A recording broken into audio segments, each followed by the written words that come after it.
गुन्हे शाखा युनिट 5च्या पथकातील पोलीस हवालदार राजेंद्र टाकळीकर यांना त्यांच्या गुप्त बातमीदारामार्फत अशी माहिती मिळाली होती की इसम नामे श्यामशंकर सीताराम गुप्ता हा पारडी येथे नाका नंबर 5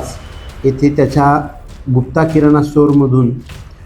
प्रतिबंधित सुगंधी तंबाखू व पान मसाला जो आहे तो विक्री करत आहे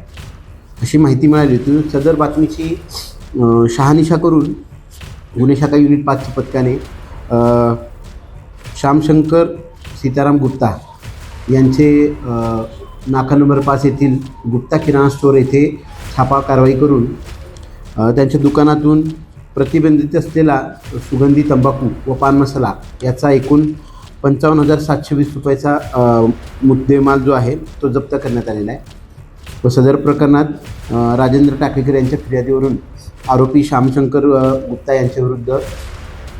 पारडी पोलीस स्टेशन येथे गुन्हा नोंद करण्यात आलेला आहे। सदर प्रकरणी आरोपीला अटक करण्यात आलेली असून पुढील कायदेशीर कारवाई सुरू आहे। ही गुन्हे शाखा युनिट 5च्या पथकातील पोलीस अधिकारी व अंमलदार यांनी केलेली आहे।